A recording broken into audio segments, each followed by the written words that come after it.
Bienvenidos de nuevo. Tuvimos un problema con la transmisión anterior y bueno, vamos a tener que grabar todo de nuevo.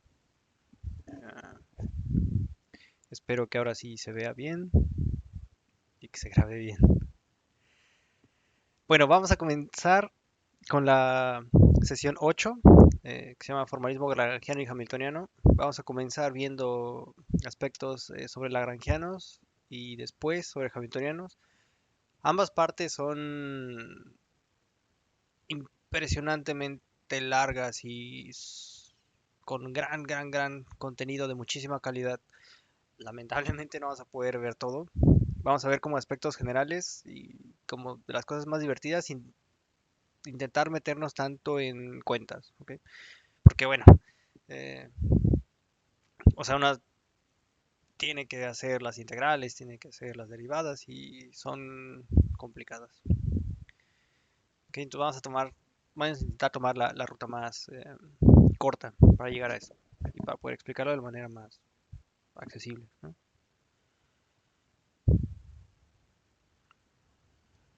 Ok, entonces iniciamos con el estudio de la dinámica desde el punto de vista de la mecánica clásica. De ahí vamos a abstraer elementos que serán útiles en la teoría de campos y la mecánica cuántica y después la teoría cuántica de campos. ¿Cuál es la diferencia entre estas? Bueno, la mecánica es justo se eh, inicia con tratando de simplificar eh, eh, objetos tratándolos como puntos, ¿no? Uno tiene una pelota o un automóvil, lo que sea, bueno, uno lo escribe como un punto en un espacio-fase, le da energía e intenta describir las trayectorias posibles a partir de las cosas que uno le pone, ¿no? Entonces, el siguiente paso es teoría clásica de campos. En la teoría, el ejemplo más cotidiano de un campo es el campo de temperaturas, ¿no? Uno tiene una habitación y en una habitación uno eh, eh, puede medir la temperatura en cada punto, ¿no? Entonces, cada punto de la habitación tiene asignado un número, ese número es la temperatura. Ese es un ejemplo de un campo escalar. Entonces, la teoría clásica de campos, no necesariamente hablando de campos de temperatura, pero ese es un ejemplo, uno se dedica a estudiar cuál es la dinámica que tienen esos campos, dadas condiciones de frontera y demás detalles, ¿no? Y el siguiente paso es la teoría cuántica de campos. Entonces, eh, antes de hablar de teoría de campos, vamos a hablar de mecánica cuántica. Y en la mecánica cuántica a uno le dan un curso entero, tratar de convencerlo a uno que las partículas que, que se conocían cuando inició la mecánica cuántica, que son electrones, neutrones y demás, no son partículas, sino que son ondas. Y por tanto describen una función, bueno, son descritas por una ecuación de onda. Entonces, a eso se llama la primera cuantización, ¿no? Es darse cuenta que las partículas son ondas. Y por tanto, obviamente, eh, en este contexto, las trayectorias no tienen sentido, ¿no?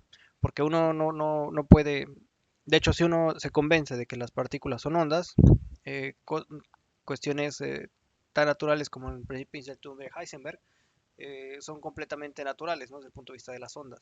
Y es justo cuando uno intenta ponerse el chip eh, de la mecánica clásica, decir es que dónde están mis partículas, dónde está el movimiento, y eso es cuando uno entra en conflicto, ¿no? Eh, y es justo porque una onda, pues no tiene sentido preguntarle cuál es su trayectoria, ¿no? O sea, uno ve la onda como se esparce en un espacio, ¿no? Pero no puede decir exactamente cuál es la trayectoria que, que toma que toma una onda, ¿no? Justo por estar dispersa.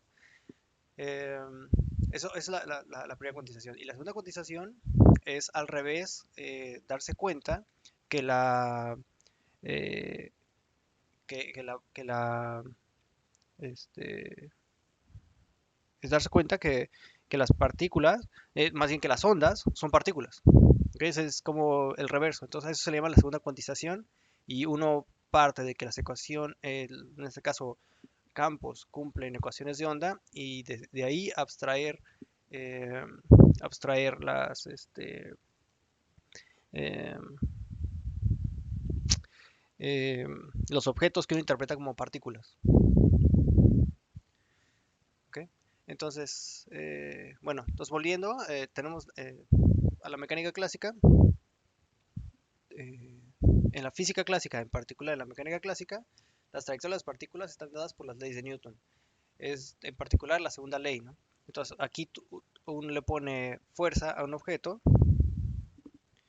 y el objeto se mueve, ¿no? Y fíjense que eh, la manera en cómo estos objetos interactúan con la fuerza es a través de la masa. Si un objeto no tiene masa, según Newton, no le puede poner uno, no importa la fuerza que le ponga, no se va a mover, ¿no? Bueno, no se va a acelerar. Entonces, en una ecuación diferente, las ecuaciones de Newton son ecuaciones diferenciales ordinarias de segundo orden y su solución es una función posición. Y esta función posición se puede ver como un subconjunto de una variedad. Y una variedad es un espacio topológico suave. Ya habíamos hablado de variedades anteriormente, en particular los grupos de Lie, que son variedades. Lamentablemente, dicho enfoque no es útil para describir elementos en la mecánica cuántica o teoría cuántica de campos, o teorías ni siquiera cuánticas de campos, sino clásicas de campos, ¿no? Por más o menos lo que habíamos mencionado anteriormente. Entonces, afortunadamente, Hamilton, Euler y Lagrange, entre otros, crearon un marco matemático donde la dinámica puede ser descrita de una manera más abstracta y no solo más abstracta, sino que más densa, bueno, condensada, ¿no? Entonces, en vez de lidiar con la posición de un objeto, vamos a estudiar la trayectoria. eh, y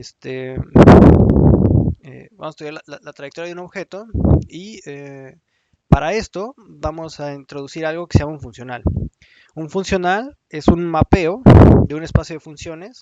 Vamos a denotar como f de m, como el espacio de todas las funciones que actúan sobre m, ¿no?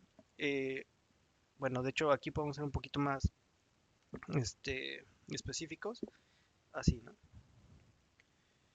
Bueno, vamos a poner K de campo, donde K puede ser R, puede ser C. Eh, este es el espacio, las funciones que van de una variedad a un campo y bueno, R, es lo que significa esto, la notación, ¿no? Que le vamos a dar a esto. Un ejemplo es la integral ordinaria, ¿no? Uno toma una función de R en R, y su integral toma una función y nos escupe un número, ¿no? Al integrarlo con unos límites de integración razonables, ¿no? Eh, Otro ejemplo es, tomamos una trayectoria, aquí no hay puntito, tomamos una trayectoria eh, y le calculamos su energía cinética. ¿Cómo lo hacemos? Bueno, tenemos una trayectoria que depende del parámetro de t, derivamos con respecto a t, eso nos da un vector, y entonces tenemos la norma al cuadrado, dada por el producto punto, o el producto interno de él con él mismo. Eh, y este objeto de acá podemos definirlo como la energía cinética, ¿no? Entonces tenemos una trayectoria, comenzamos con una función trayectoria y al final obtenemos un número, ¿no? Ese número lo que interpretamos con energía cinética. También podemos definir un funcional de el potencial de una trayectoria, a lo largo de una trayectoria, y es simplemente esta integral, ¿no? Igual tenemos un parámetro t, que puede ser el tiempo, pero no necesariamente, ¿no? O sea, es simplemente la trayectoria de la curva, que justo hace que esa curva se mueva. Y aquí vemos que esta f, eh, eh, esta b, vamos a tomarlo así, con la notación que habíamos más o menos acordado, así, ¿no? Entonces, esta b es un elemento del espacio de funciones que van de Rn a R. Y así podemos definir una función de energía total H como la suma, ¿no?, de la energía cinética y la energía potencial. Ahora, queremos saber cómo cambia el funcional H al variar la trayectoria. Es decir, yo tengo esta H y ahora voy cambiando la trayectoria y quiero ver cómo cambia esto. Bueno, para eso la derivada ordinaria no me es suficiente, ¿no? Tengo que introducir una nueva, eh, bueno, la respuesta va a estar introduciendo eh, este, una nueva derivada, ¿no?, que se llama la derivada funcional. Entonces, en el curso de cálculo normal, bueno, los que a uno le enseñan los primeros semestres en las carreras de ciencias o ingenierías, de hecho está en la preparatoria, ¿no? Eh, Se define la derivada como el, el cambio de una función f en esta dirección con respecto a la posición original, respecto a esta variable de cambio, ¿no? Eh, bueno, este parámetro de cambio. Entonces, esta y la derivada mide el cambio de la función respecto a una variable, en este caso la variable x. Entonces, de manera análoga, vamos a definir la derivada funcional como este objeto de acá, y la diferencia es que en vez de pedir una variable, tenemos ahora una función, ¿no? Entonces, va a ser este límite, vamos a definir como este límite, igual el parámetro h, eso no cambia, solo que ahora el funcional, eh, ¿cómo queremos un análogo, ¿no?, para este cambio, ¿no? Queremos entender el cambio de la función f, pero sabemos que la función come, eh, por ejemplo, en este caso come escalares, ¿no? Entonces, ahora queremos que coma eh, funciones, y bueno, la función que nos va a dar el incremento en esta dirección es la delta de Dirac. Esta delta de Dirac es algo bien definido, bien establecido. Es un ejemplo de algo que se llama una distribución. La teoría de distribuciones fue eh, introducida bueno, si bien esta delta de Dirac fue introducida por Dirac, este, la formalización, o bueno, como el contexto matemático donde esto surge es en la teoría de distribuciones introducida por el matemático francés eh, Laurent Schwartz, en su tesis doctoral, me parece, por ahí de los 40. La fecha no la tengo clara, pero este, ahí él da todo un formalismo matemático de la teoría de distribuciones, y reconoce que si bien esto no es una función y no puede ser integrado como una función, como distribución no tiene problema, ¿no? Entonces igual define una medida y todo para que esto sea formalmente descrito, ¿no? Entonces esto está bien establecido. Y eso es bueno, coloquialmente se le dice es una función, pero es una distribución que satisface ciertas propiedades, ¿no? Entre ellas es que aquí tenemos x y x gorro, ¿no? Cuando uno se posiciona en x gorro, esto va al infinito, y fuera de ello, cuando x es distinto de x gorro, vale cero, ¿no? Entonces se ve así como algo, como un pico, así muy, muy bien definido. Bueno, se ve infinito, ¿no? Y lo interesante es que la integral de esta delta da 1, y uno puede motivar esa integral con serie de funciones, ¿no? O sea, va tomando así como triangulitos y los va haciendo más y más como angostos, ¿no?, y más altos. O sea, al final en el límite colapsa y va viendo que todos los triangulitos tenían área 1, y esa es más o menos la motivación de decir que la integral es 1. Esa es una de las propiedades. Otra de las propiedades interesantes es que cuando uno integra una función con la delta de Dirac, la integral de esa función es simplemente reemplazar, por ejemplo, en este caso, si estamos integrando con respecto de x gorro, simplemente ponerle x al final, ¿no? Es una propiedad bastante interesante y bastante útil de la delta de Dirac. Entonces, lo que estamos haciendo con esta derivada funcional es medir el cambio de este funcional f respecto a esta función f. ¿Ok? Solo estoy repitiendo. Un ejemplo es esta función, esta curva, eh, la podemos definir como una función que va de un intervalo de r a m, donde m es una variedad, y f es una función que va de m a r, una función escalar. Y si bien esto puede parecer un poco intimidante, eh, al, al, al final esto es un número, ¿no? Esta composición es un número, ¿no? O sea, uno va de R a M y luego de M a R. Entonces al final la composición va de R en R, de R en R. Y esto es una integral de las de antes, ¿no? Del que uno puede... O sea, ni siquiera necesita meterse en las cartas de M para poder escribir esta función, ¿no? Uno simplemente puede tomar la variable X y ya está. Entonces la derivada, queremos calcular ahora la derivada funcional de este b con respecto a esta función phi, y que nos dice la definición, que tómate el límite cuando h tiende a 0 de 1 entre h entre esto, ¿no? Y es f de la original más el incremento menos la original. Aquí, bueno, tenemos una variable de x gorro. Entonces, ¿cómo procedemos? Bueno, lo que hacemos es que podemos tomar esta f. De hecho, aquí estoy abusando un poco. Lo que quiero hacer es, bueno, quiero tener la notación de aquí en adelante que funciones actúan con paréntesis y, y funcionales con, con estos corchetes.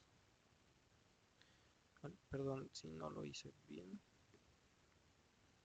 pero bueno, ese es como, me gustaría tener esa notación. Digo, al final es de cada quien, ¿no? Pero quiero ser más o menos consistente. Entonces lo que estoy diciendo es que aquí tengo corchete porque este es funcional, esta es función, composición de funciones, no hay problema, y así. Entonces, esta f, eh, ¿cuál es la regla, no? Voy a aplicar la definición. ¿Cuál es la regla? Entonces tomo f de phi y voy a construir la variación es voy a variar phi, ¿no? Entonces tengo phi más h delta, ¿no? Esa es la- la variación de phi y la original. Entonces aplicar la definición es tomar la integral de f y lo que va a cambiar aquí es el argumento, ¿no? Entonces, ¿cómo eh, hago el siguiente paso? Bueno, una manera práctica de hacerlo y eh, van a ver que esto va a suceder muy, muy seguido, es tomar la expansión de Taylor, ¿no? Entonces tomo la expansión de Taylor de esta expresión y es f de esto más h veces f primada por esto de acá, ¿no? Por, eh, por justo esta diferencia, ¿no? Que es h de x. Muy bien, entonces, descrita ya la expansión de Taylor, veo que este término se cancela con este, y esta h se cancela con esta h, entonces el resultado de acá ya no tengo que evaluar el límite, ¿no? Bueno, evaluarlo es trivial porque ya no tengo nada que dependa de h. Y entonces ahora ocupo la propiedad de la delta de Dirac, que me dice que hacer esta integral de este objeto es simplemente reemplazar x gorro por x, ¿no? Suponiendo que eh, esta x está en el intervalo de integración de esta x gorro, ¿no? O sea que esta x cae en el intervalo de integración eh, con respecto a esta x gorro. Y de esta manera obtengo mi derivada funcional de b, es esto de acá. Okay. Un ejemplo más sencillo es el de la eh, energía cinética, que está dado por esta expresión. Y bueno, ustedes pueden checar que obtengo esto. De hecho, lo que vamos si no me creen, a continuación vamos a hacer un ejemplo un poco más complicado que es parecidísimo a este, ¿ok? Solo que para un campo escalar. Entonces aquí tomamos un campo escalar de una... Bueno, yo le digo campo escalar, pero si quieren nada más piensen que es una función escalar, ¿no? Esta función escalar va de una variedad a R y defino este funcional respecto a esta phi de esta manera. Em, Aquí estoy suponiendo que esta m es una variedad suave, tengo una carta coordenada, esa carta coordenada me da esta variable x, ¿ok? Para que esté bien definido, ¿no? Entonces la derivada funcional, tomando la definición, es esto, eh, es tomar el incremento de phi, aquí está mi incremento h, con mi delta de Dirac, y la original, ¿no? Entonces, f de esto, el- la regla es, tomo la parcial de, respecto de x de phi y le hago producto integral con sí mismo, ¿no? Entonces, ¿qué es lo que estoy haciendo acá, ¿no? Entonces tomo parcial de x en este caso, de phi más h, delta, y le hago producto integral con sí mismo, menos la f original, que es esta acá. Entonces, puedo usar la linealidad de la derivada y también del producto interior para poder separar todos los elementos de esta manera. Y tengo el primer término, esta 2h y h cuadrado, ¿no? Veo que este término de acá y este término de acá se cancelan. Este término de acá, cuando yo aplico el límite, va a 0 por esta h cuadrada. Entonces se me elimina un h, pero la otra h permanece. Entonces el límite cuando h tiende a 0 de esto, bueno, suponiendo que esto es acotado, eh, es 0, ¿no? Y entonces lo único que me sirve es esto de acá, ¿no? Y esta h se elimina con h de acá, que es lo que escribí acá. Y me puedo olvidar el límite, ¿no? Entonces lo único que tengo que hacer es calcular esta integral. Entonces esta integral eh, se ve complicada por este término de aquí, ¿no? O sea, ¿qué será la derivada de la delta de Dirac? Bueno, podemos lidiar con este término integrando por partes. Entonces, para ello vamos a observar que puedo escribir este producto de acá de esta manera. Entonces tomar esta derivada de este objeto. Aquí voy a asumir que esta g es constante respecto a esta variable x, o sea que no varía con la posición.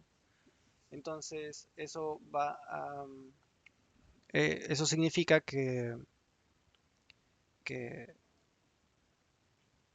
puedo meter y sacar esta g, que es constante, para a lo largo de todo este cálculo, ¿no? Y entonces, pues hago justo eso, ¿no? Es simplemente Leibniz. Tomo el eh, d o sea, dx de esto, por esto, la derivada de esto, por esto de acá, más el original por la derivada de esto. Y esto es justo lo que quiero sacar de aquí. Entonces, bueno, tomando la inversa, tomando la inversa de la derivada, que es la integral, me da que tengo que evaluar esto en unos límites en la frontera de la región a la cual estoy integrando. Este 2 es lo que sigue acá. De ahí salió. Menos esto. Entonces, aquí voy a usar algo que se llama el lema variacional. Eh, el lema variacional me garantiza que esto se anula. Para eso pueden checar el libro de Arnold. Eso viene ahí, el lema variacional, que es en el capítulo de Lagrangianos. En las primeras páginas de los Lagrangianos. Este es un libro bastante, bastante, bastante pesado para una primera lectura, pero la parte de Lagrangianos no está tan pesado. Este libro es un libro que, si bien es difícil de leer a nivel licenciatura y todavía a nivel posgrado, igual yo conozco eh, investigadores que también lidian con o sea, les da problemas, ¿no? Algunos conceptos de este libro. O sea, es un libro bastante avanzado, es difícil de leer, pero con muchísimas ideas, ¿no? Y muy bien hecho. Es un libro bastante recomendable, pero les advierto que pues, es difícil para una primera lectura. Y lo curioso de este libro es que fue escrito en los 60 y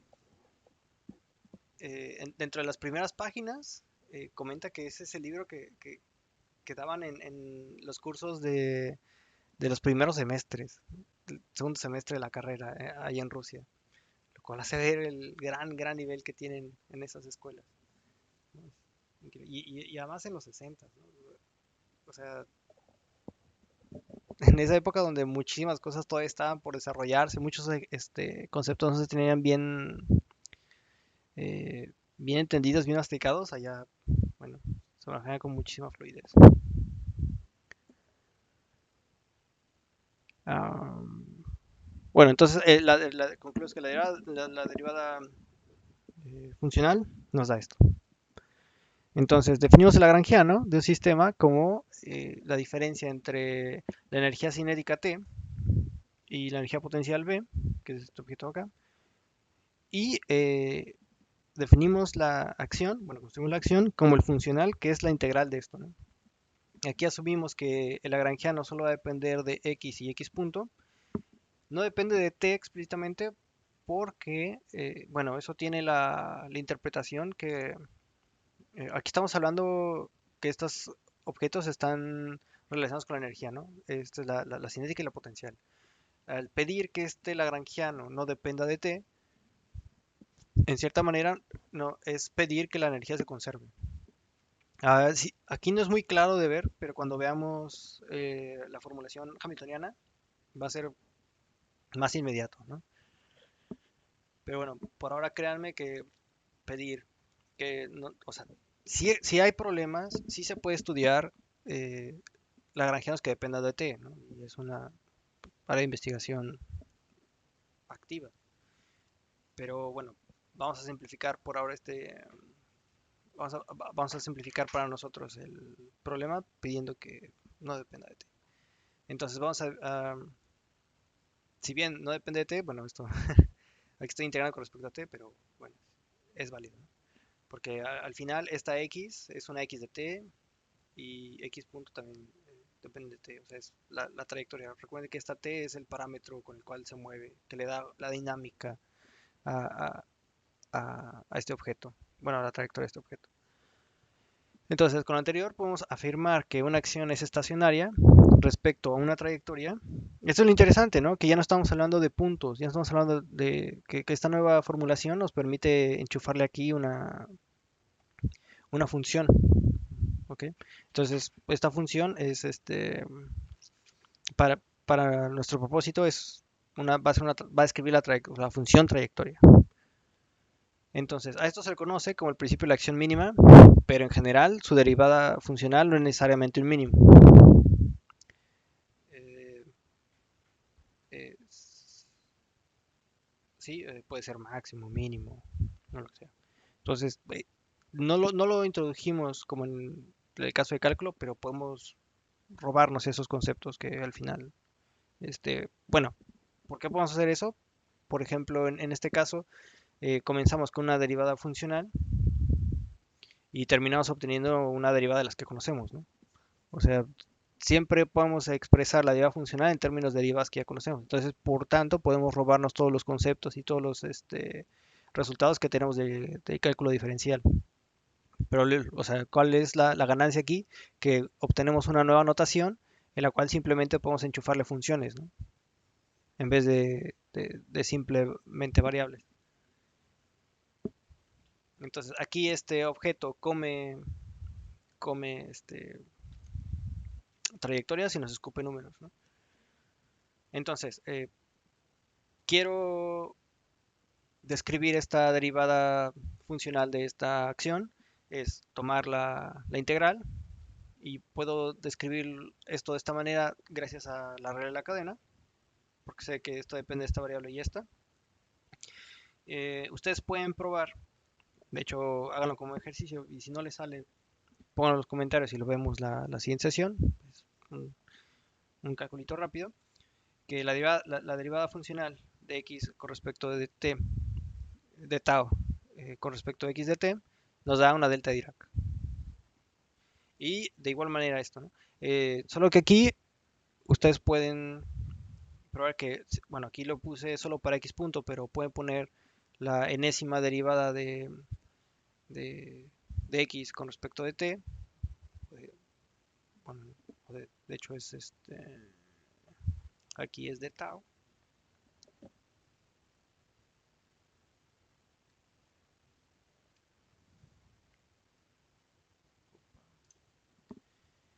Es de tau y bueno, ¿sale? Ajá. Y obtienen esto, ¿no? Entonces aquí igual hay que integrar por partes. Esto que está acá. Aquí usamos el lema variacional para deshacernos de ese término, decir que es cero. Y lo que obtenemos es esto de acá. Bueno, esto no tenía problema. Esto es esto. Y esto de acá no tiene problema. Y usamos la, la derivada,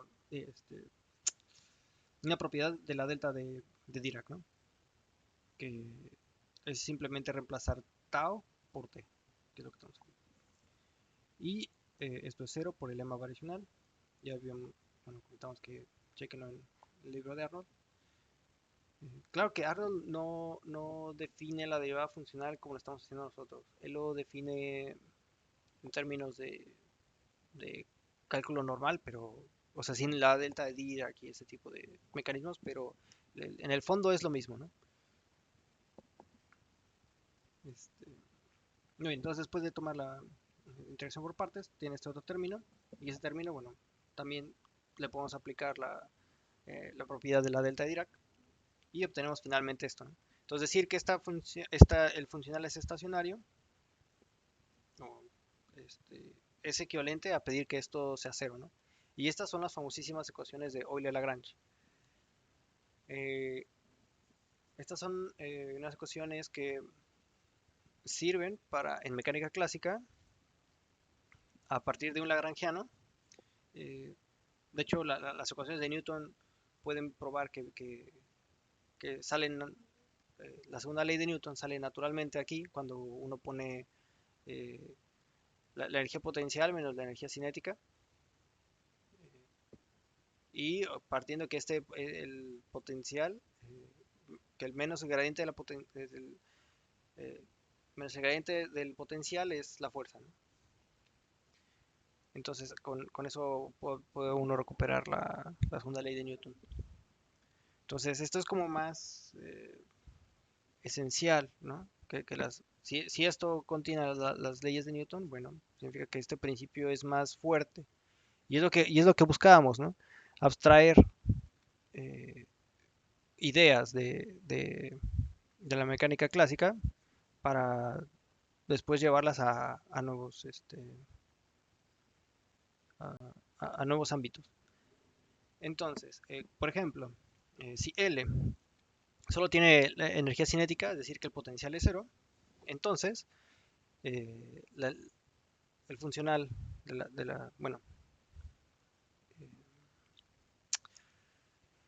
a ver, aquí estoy siendo un poco descuidado porque había dicho que L es igual a T menos B y después S es igual a la integral de L.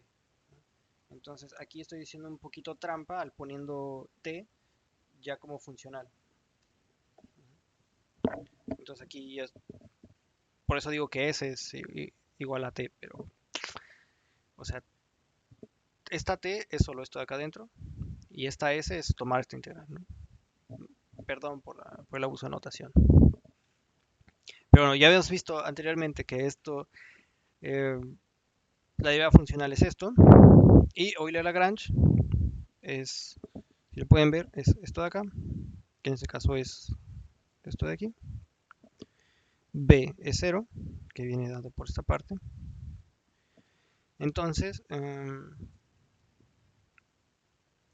el principio mínimo de acción me implica que esto sucede, ¿no? Y esto tiene interpretación de que, bueno, estos son, las soluciones son rectas, ¿no? Eh, la solución de Euler-Lagrange para cuando no hay potencial es que son líneas rectas.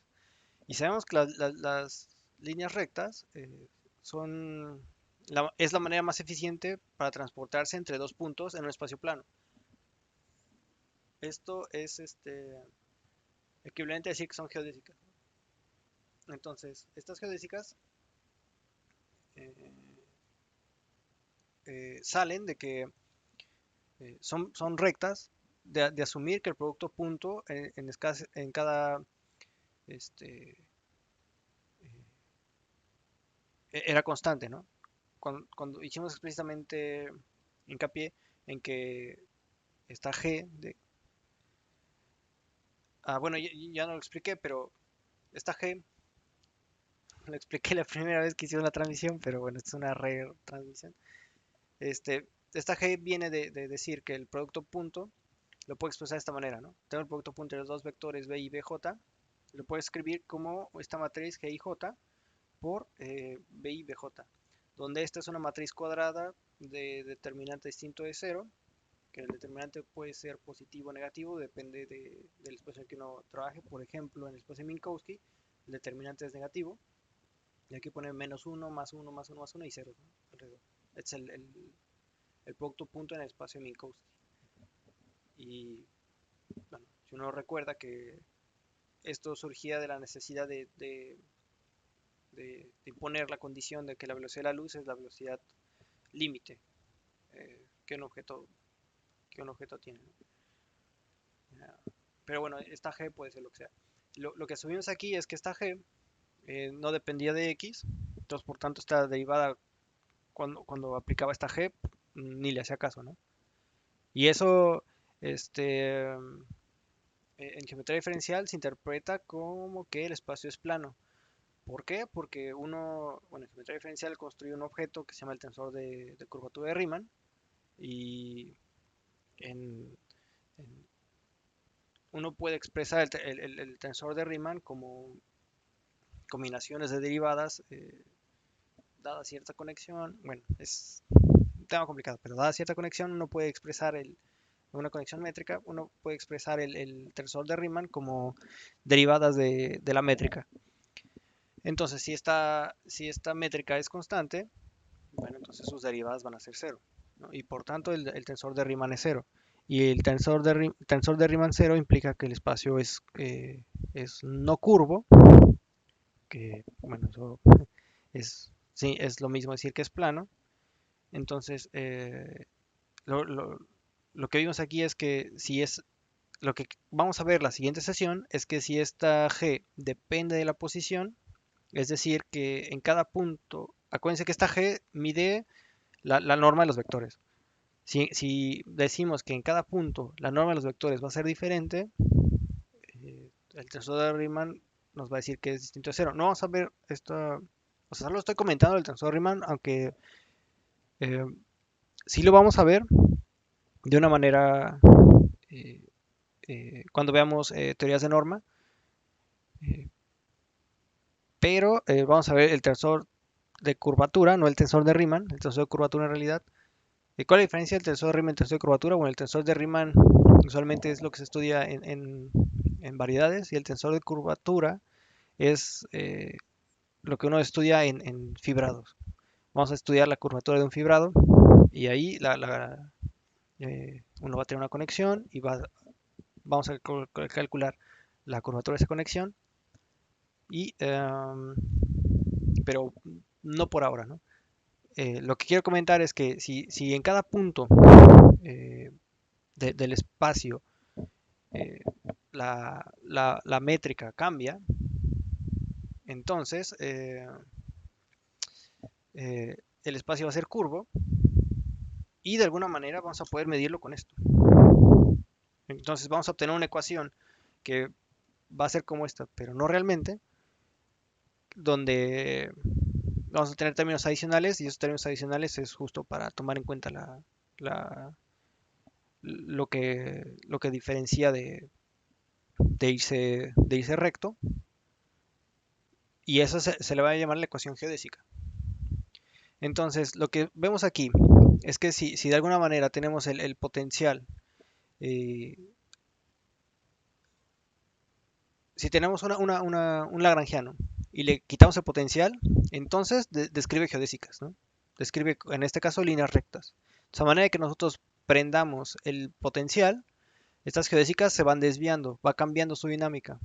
Entonces es justo la interpretación geométrica que tiene este menos b, ¿no? Entonces si esta t la dejamos sola, tenemos geodésicas, al introducir este menos b es quitar la energía, que es con la energía potencial, limitando su dinámica y alterándola, ¿no? Entonces esta combinación de acá, aplicado a trayectorias, es eh, es justo eso, ¿no? O sea, es como modificar su... De hecho, esto es lo que nos dice Newton, ¿no? En ausencia de fuerzas, que es justo lo que nos da el potencial, habíamos comentado eso, ¿no? Que la fuerza es menos el gradiente del potencial. eh, este, entonces, un cuerpo continúa con su movimiento rectilíneo uniforme, ¿no? Es decir, geodésico. ¿Ok? Am, algo más que se me olvide. Ah, claro que también hay una, o sea, este formalismo de las funcionales nos va a ser extremadamente útil cuando veamos integral de Feynman. eh, Porque a pesar de que en mecánica cuántica no hablamos de trayectorias, Feynman encontró una formulación de la mecánica cuántica que es equivalente, en el cual uno toma, eh, uno asume que las partículas cuánticas pueden seguir trayectorias. Y el chiste es que estas trayectorias eh, van a estar acompañadas, no van a estar así solas, sino que van a estar acompañadas de una fase. Y esa fase va a dar como, se puede interpretar como una probabilidad de que la partícula siga esa trayectoria. Y esta derivada funcional es bastante útil para describir esa fase, ¿vale? Porque o sea, está diseñada para comer funciones, ¿no? Funciones trayectoria. Entonces va a ser muy cómoda, muy útil para describir este, eh, para extermizar la, la, la integral de Feynman. ¿Okay? Claro que ahí las funciones que vamos a estar integrando, bueno, se van a llamar funciones de partición. Cuando hablemos de mecánica cuántica, vamos a hablar un poco de funciones de partición. Las funciones de partición son se estudian en la mecánica estadística, se llama así, pero es la versión cuántica de la termodinámica. O sea, la termodinámica eh, clásica empieza con leyes. En la mecánica estadística, bueno, uno, si no mal recuerdo, solo inicia con el principio ergódico y de ahí puede obtener eh, eh, algunas de las que, bueno, son leyes de la termodinámica. ¿Okay? Y bueno, esa es la versión cuántica, la termodinámica, y nos permite hablar de funciones de energía y, de hecho, es una rama bastante interesante de la física, que matemáticamente es complicada de escribir, es complicada de escribir. También, o sea, los ejemplos son eh, o muy triviales o muy complicados, ¿no? O sea, sí hay cosas intermedias, pero los cálculos pueden ser algo largos. Um, en fin, bueno, ahí uno introduce la función de partición. y eso es lo que come eso es lo que le permite a uno definir la fase que justo acompaña las trayectorias en la integral de Riemann. Pero bueno, eso ya lo veremos más adelante. Entonces, la siguiente sesión vamos a ver la ecuación geodésica que sale de acá. Vamos a también estudiar algunos ejemplos de mecánica lagrangiana y vamos a introducir la mecánica hamiltoniana. Y la mecánica hamiltoniana tiene una interpretación geométrica padricísima. Vamos a hablar de formas diferenciales, eh, bueno, el teorema de Stokes, teorema de Darboux, em, y qué más, qué más, qué más, qué más. Bueno, creo que eso sería todo por ahora. Bueno, pues muchas gracias por, por vernos en esta octava sesión. Entonces, sin más por el momento, pues nos despedimos y nos vemos a la próxima. Dale. Bye.